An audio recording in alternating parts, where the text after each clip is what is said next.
Thanks to everyone who's shown their support for the Cyberwire by being a Patreon supporter. You can check it out at patreon.com/thecyberwire. Cyber reconnaissance of Turkish financial institutions is reported. Hidden Cobra is the suspect. The Chinese government appears to have finagled its national vulnerability database to afford misdirection to cyber operations. Crypto mining attempts hit Windows endpoints. Other crypto jacking campaigns afflict vulnerable servers. Memcrash DDoS hits new targets, and the U.S. administration hints at possible cyber policy changes.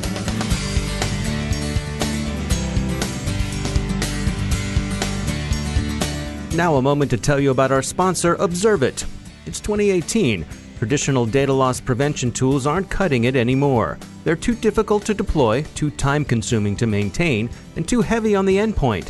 They are high maintenance and require endless fine-tuning. It's time to take a more modern approach. With Observit, you can detect insider threats, investigate incidents quickly, and prevent data loss. With its lightweight agent and out-of-the-box insider threat library, Observit is quick to deploy and far more effective at stopping data from leaving your organization. That's because Observit focuses on user behavior. It's built to detect and respond to insider threats, and it's extremely difficult even for the most technical users to bypass. Bring your data loss prevention strategy into the modern era with Observit. Learn more at observit.com/cyberwire. That's observit.com/cyberwire. And we thank Observit for sponsoring our show.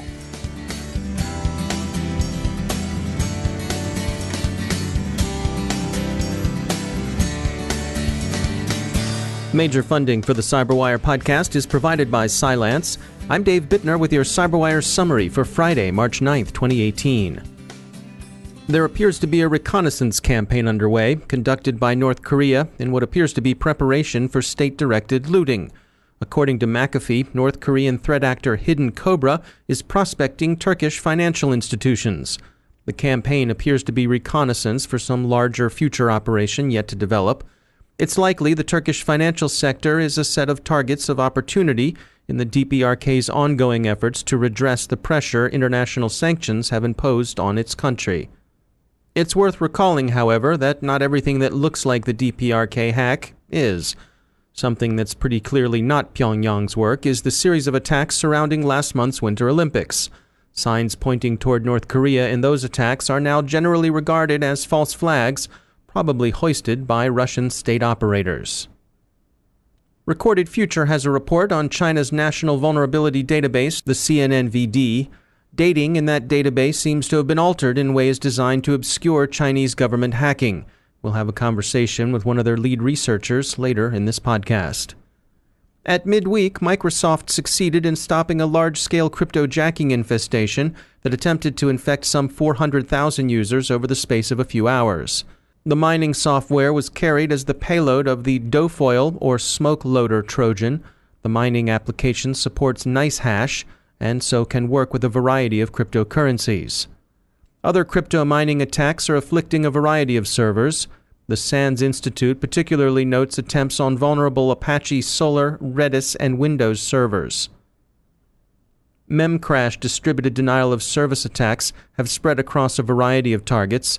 In addition to the well-known attack on GitHub, other victims have included Google, the National Rifle Association, PlayStation Network, Amazon, and Kaspersky.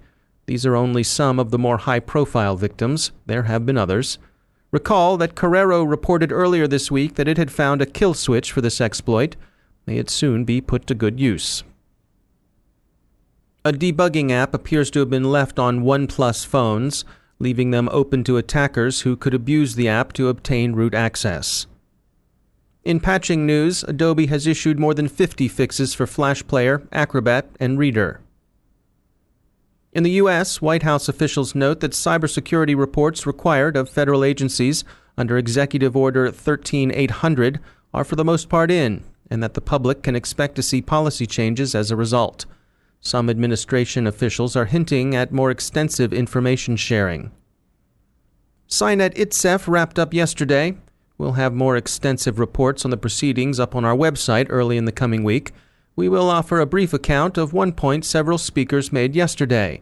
Some of yesterday's presentations touched on resilience, and the speakers all agreed on the importance of planning and practice in achieving resilience, the ability to continue to do business in the aftermath of a successful cyber attack. That planning and practice should, the experts who spoke said, concentrate on incident response. More than one speaker thought the military model of planning, exercising those plans, refining them, and using them to inculcate a sense of the plan's total goal in those who will have to manage the incident response, can serve as a very useful model for businesses to adapt to their own needs. Finally, we've been following reports from the UK concerning the attempted assassination of a former GRU officer convicted by Russian courts of spying for British intelligence services, then resettled in the UK after a spy swap agreement. Russian media have been following the story as well, but from a different point of view. One prominent Russian television news presenter, while making a pro forma statement of opposition to violence, framed the news as a warning to traitors. The two targets of the attempt, which used a nerve agent, remain in serious condition, as does one of the first responders who came to their aid.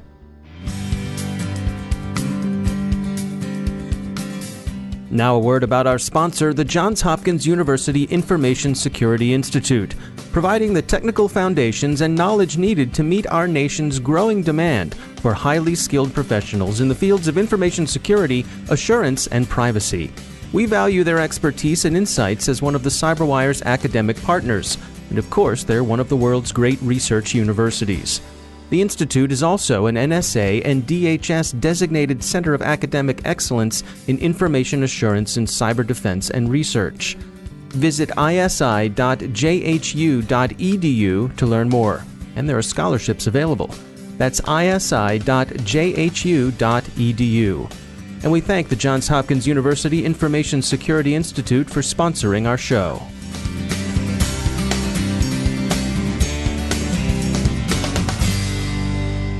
And joining me once again is Emily Wilson. She's the Director of Analysis at Terbium Labs.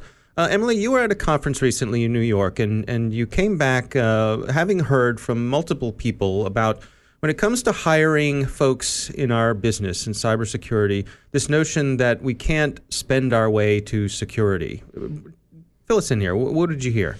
I heard this a couple different ways. One, you can't spend your way to zero risk, and you also can't spend your way to complete security. You can't spend enough money to solve all of your problems with technology. And on the heels of that, I also heard a lot of conversations about issues around recruiting, that we can't spend our way out of the staffing deficit that we're going to be facing over the next couple of years, right? We're in a world now where every company is a technology company one way or another, and everyone is facing these deficits in resources and in budget, and you need to recruit effectively. You need to bring on people who can face these challenges, and the technical workforce just isn't going to grow rapidly enough over the next several years to account for that. Yeah, but I hear stories from HR folks and recruiting folks about people, bouncing from place to place. They're given, five-figure bonuses to jump back and forth. So while on the one side, I hear you that people say we can't do this, it seems from a practical matter, lots of people still are. And I think we'll see how that bears out over the next couple of years, right?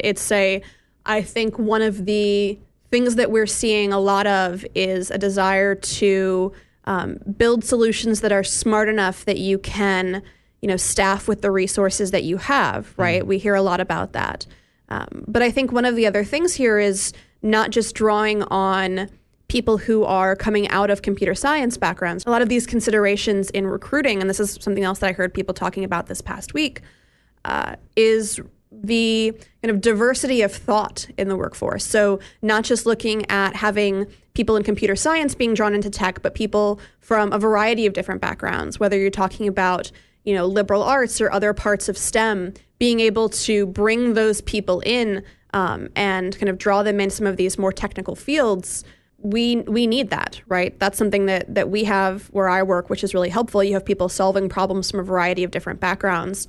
And I think it's this idea that tech cannot be staffed by tech people alone.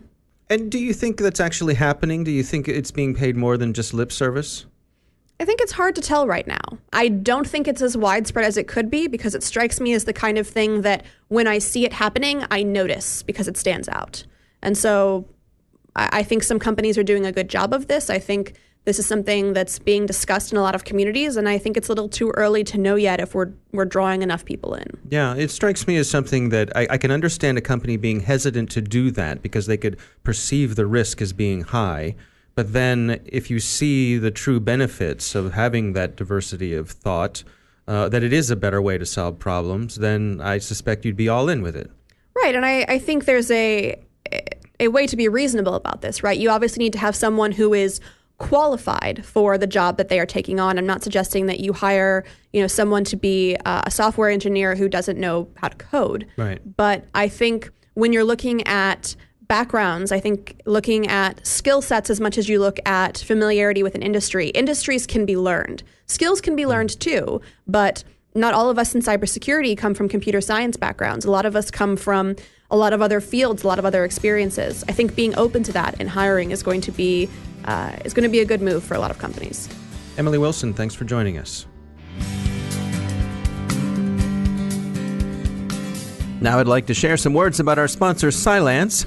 You've got to keep your systems patched, right? Patching is vital, and WannaCry, which hits systems that hadn't been patched against a known vulnerability, well, that's Exhibit A. But you also know that patching is always easier said than done. Cylance has some thoughts about how you can buy yourself time and breathing room if you went for modern endpoint protection. Think about protecting the endpoints from the threats you never see coming. Cylance endpoint security solutions will do exactly that. Fend the bad stuff off and do your patching quickly, but systematically. It's artificial intelligence, and it's a natural for security. Check out the Cylance blog, Another Day, Another Patch, at cylance.com. And we thank Cylance for sponsoring the Cyberwire. That's cylance.com for cybersecurity that predicts, prevents, and protects.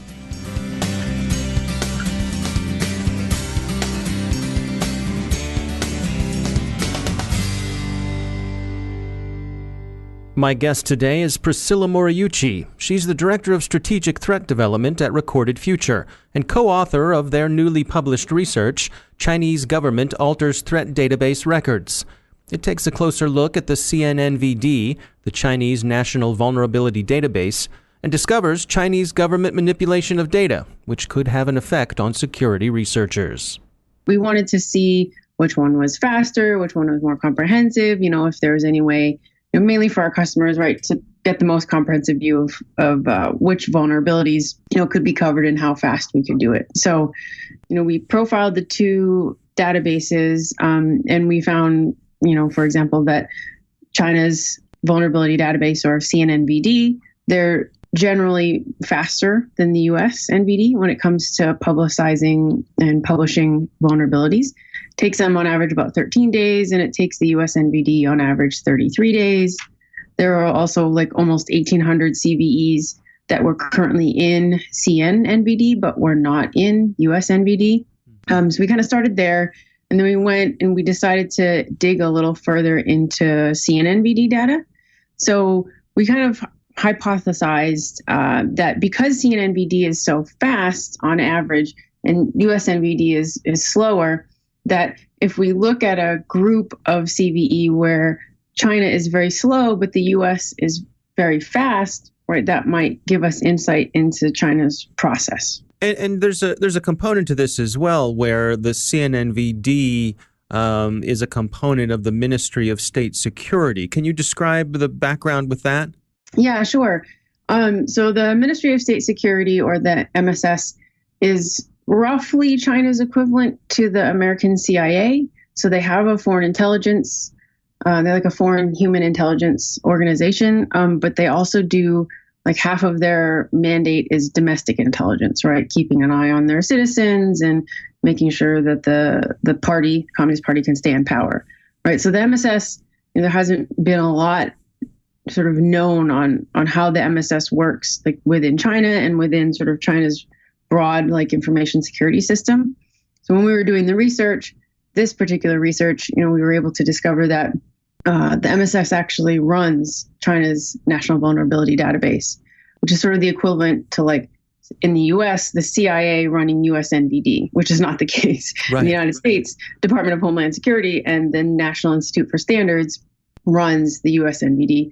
In China, the equivalent CIA or the MSS runs China's NVD. So that was kind of a sort of a disturbing trend in terms of the mission of NVDs. So mission in our mind, the mission of NVDs is a public service mission, right? To put out information on vulnerabilities, so that companies, individuals can protect their own networks. And the U.S. is not perfect, of course, nobody's perfect, but China really doesn't seem to take this public service mission very seriously when they have, their primary intelligence service running, right, their NVD. Take us through the deeper digging that you did and what you discovered. So when we looked at these, what we'll call statistical outliers, so these vulnerabilities where NVD took 6 days or less to publish and CNNVD took over 4 weeks, right? So we're trying to account for like bureaucratic lags and things like that. So when we got that number originally, there were about 287 vulnerabilities that fell into that category. When we did a lot of research on those vulnerabilities, we found out that we had likely discovered what we call the threat evaluation process, where the MSS was using CNNVD to evaluate high threat vulnerabilities for use in their own offensive operations. So, for example, a vulnerability would get discovered by CNNVD. We saw evidence of this process, a sort of evaluation process, and hiding these vulnerabilities from publication in the data that we saw. So you all conclude that there's this lag going on with some of these vulnerabilities, come to these conclusions. And so in your mind, that's a way to track which vulnerabilities China is interested in exploiting for their own use. Then it gets a little more interesting from there. Yeah, so we kind of did that research and we decided to take a look at it again last month to do kind of a 6-month follow through to see if anything had changed. So, when we re-examined the data from the NVD side, for example, we saw that the US NVD had gotten a little faster, right? So the average delay had dropped from 33 days to 27 days, which is good. NVD was also catching up on the backlog of unpublished CVEs. They had published almost 1,000 CVEs in just a couple months of that backlog, so that was quite good. And then we sort of took a look at the CNNVD data, trying to see what they had, if anything had changed. And what we discovered was we started looking at the initial publication dates for these outlier CVEs, and we realized that instead of like trying to remove the MSS or the influence of security services over this transparency process, that essentially they tried to cover it up by backdating the initial publication date of 99% of the CVEs that we identified. They've sort of, one, tacitly confirmed, right, that they're actually using CNNVD, as a kind of experiment and testing ground, right, for vulnerabilities that they could find useful. They're trying to hide the evidence of this process, right, and we think limit the methods in which cybersecurity researchers and professionals can use to try and anticipate Chinese APT behavior. So take us through why this matters. How does this affect security researchers? For security researchers, right, it's going to be a little bit more difficult to anticipate, at least from the MSS and vulnerability side, which vulnerabilities that the MSS may be using. But, I think more broadly, we're sort of talking about a system. China's manipulation of their NVD data fits into this larger sort of MO, right, that they have, which is kind of data control, right, controlling the data of their own citizens, of foreign companies, right, within the country, and how that impacts, foreigners and particularly Westerners, right, for those of us kind of who are listening here. It takes you back to some kind of research that we've done earlier on China's cybersecurity law, which is kind of like their information control law, and how that requires Western companies, for example, to submit to these reviews, right, that are run by the MSS, of their technology. And we really see this data manipulation, right, by CNNVD as all part of this larger system of control that China is imposing, not just on its own people, but on anyone, any company, any entity, right, that does business or travels to China. So that's meaningful, for all of us really, because we all use products from large multinational companies, right? Products that, have store and use our data, for example, and it could be privacy concern for some people in the future. This is sort of just one thread of a larger story about how China's controlling of their information and manipulation of the domestic Chinese information environment, how it can affect sort of the whole world. That's Priscilla Moriuchi from Recorded Future. There's an extended version of this interview on this week's Recorded Future podcast. You can check that out at recordedfuture.com/podcast. And that's the Cyberwire. Thanks to all of our sponsors for making the Cyberwire possible, especially to our sustaining sponsor, Cylance. To find out how Cylance can help protect you through the use of artificial intelligence, visit Cylance.com. And thanks to our supporting sponsor, E8 Security. Follow the behavior, find the threat. Visit e8security.com to learn more. The Cyberwire podcast is proudly produced in Maryland out of the startup studios of Data Tribe, where they're co-building the next generation of cybersecurity teams and technology. Our show is produced by Pratt Street Media with editor John Petrick, social media editor Jennifer Iben, technical editor Chris Russell, executive editor Peter Kilpie, and I'm Dave Bittner. Thanks for listening.